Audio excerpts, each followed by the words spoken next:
नमस्कार दोस्तों, भारत एक सोच देख रहे हैं आप। दोस्तों, उत्तर प्रदेश में लोकसभा चुनाव में समाजवादी पार्टी ने अपना जीत का परचम लहरा दिया है। जी हां, 37 सीटें अखिलेश यादव जीत कर आए हैं। 37 सीटें जीतने के बाद अखिलेश यादव ने सारे तमाम रिकॉर्ड तोड़ दिए हैं। इंडिया गठबंधन की बात करें तो 43 यानी कि 43 सीटें जीत कर आया है पूरा इंडिया गठबंधन। समाजवादी पार्टी और कांग्रेस पार्टी ने मिलकर जीता है। कांग्रेस पार्टी 17 सीटों पर चुनाव लड़ रही थी। अखिलेश यादव इनमें से बाकी सीटों पर चुनाव लड़ रहे थे और 37 सीटें अपने नाम की है, अपने उम्मीदवार जिता कर लेकर आए हैं। लेकिन इन सब के बीच में चुनाव से ठीक पहले या फिर उससे भी पहले समाजवादी पार्टी के कुछ नेता, कुछ विधायक पार्टी छोड़कर दूसरी तरफ चले गए, यानी कि भारतीय जनता पार्टी का साथ देने चले गए। और उन नेताओं को समाजवादी पार्टी के बागी विधायक कहा गया था। अब कहानी यह है दोस्तों कि जहां जहां से ये विधायक थे, जो बागी विधायक थे, वो जिस जिस क्षेत्र से थे, वहां पर रिजल्ट क्या रहा? वहां पर रिजल्ट ये रहा दोस्तों कि वहां पर भारतीय जनता पार्टी की बुरी हार हुई है। जी हां, उन तमाम बागियों के क्षेत्र में जो समाजवादी पार्टी के बागी विधायक थे, उनके उनके क्षेत्र में समाजवादी पार्टी की जीत हुई है, बंपर जीत हुई है और भारतीय जनता पार्टी उस क्षेत्र से हार गई है।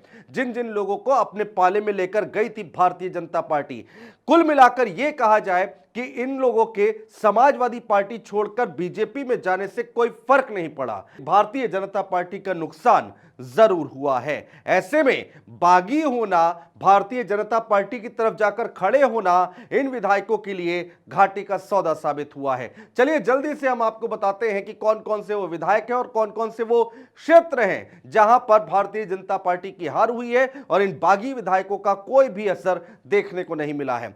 सबसे पहले रायबरेली की बात कर लेते हैं। समाजवादी पार्टी के बागी नेता कौन है? जी हां, मनोज पांडे ऊंचाहार से विधायक और रायबरेली में किस तरह से राहुल गांधी ने बम्पर जीत हासिल की है वो हम सबके सामने है।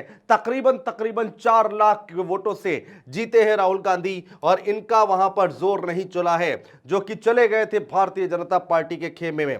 दूसरा नाम कौन सा है दोस्तों? ये दूसरा नाम देखिए, ये पहला नाम समाजवादी पार्टी के बागी विधायक, जगह है जालौन, सीट जालौन, और विनोद चतुर्वेदी इनका नाम है, जो कि विधायक हैं और इनका भी जोर नहीं चला। ये भी यहां से कुछ नहीं कर पाए। समाजवादी पार्टी की अच्छी जीत हुई है।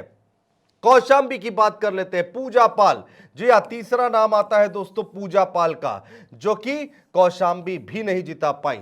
जी हां, पूजा पाल भी समाजवादी पार्टी से खेमे में छोड़कर भारतीय जनता पार्टी के खेमे में खड़ी हुई और वो भी कुछ नहीं कर पाई। फैजाबाद चौथा नाम आता है दोस्तों, चौथा नाम आता है फैजाबाद का। अभय सिंह गोसाईगंज से विधायक हैं, समाजवादी पार्टी के खेमा छोड़कर बीजेपी में चले गए थे। फैजाबाद में अवधेश प्रसाद ने जीत हासिल की, तकरीबन 55,000 वोटों से हराया है लल्लू सिंह को।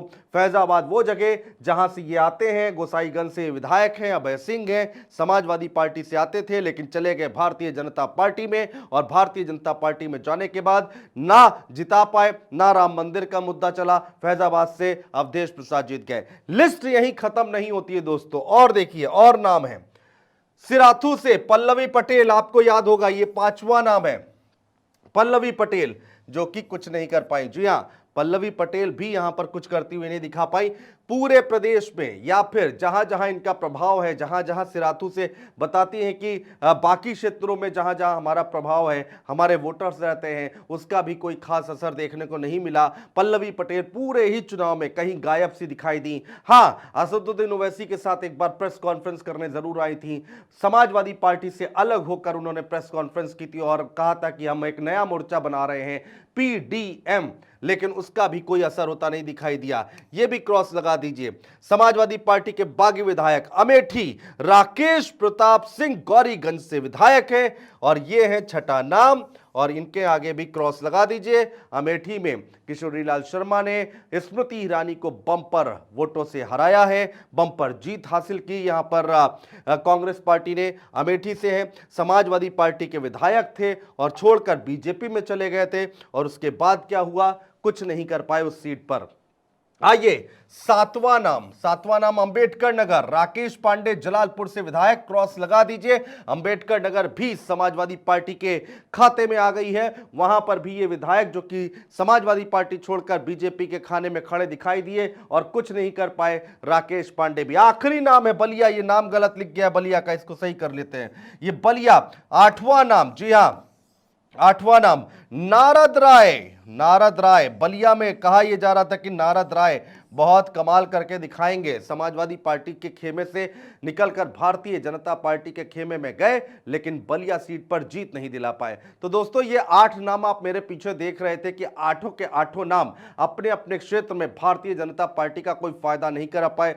जब ये लोग गए थे भारतीय जनता पार्टी के खेमे में, जब भारतीय जनता पार्टी का हाथ थामा था इन लोगों ने, तब यह जरूर कहा जा रहा था कि अखिलेश यादव को बड़ा नुकसान हो सकता है। इनके क्षेत्र में जहां इनका प्रभाव है, इन नेताओं का, इन विधायकों का, वहां पर बड़ा प्रभाव है और वहां पर नुकसान हो सकता है, अखिलेश यादव भारी नुकसान उठा सकते हैं। लेकिन ऐसा कुछ भी होता नहीं दिखाई दिया। ये विधायक आठों के आठों नहीं जिता पाए भारतीय जनता पार्टी को। ऐसे में कहा जा सकता है दोस्तों कि इन विधायकों ने अपना घाटा ज्यादा करा लिया है, समाजवादी पार्टी का कुछ भी नुकसान होता नहीं दिखाई दिया, बल्कि समाजवादी पार्टी अच्छी खासे मतों से इन जगहों पर, इन सीटों से जीत कर आई है। बहुत शुक्रिया दोस्तों।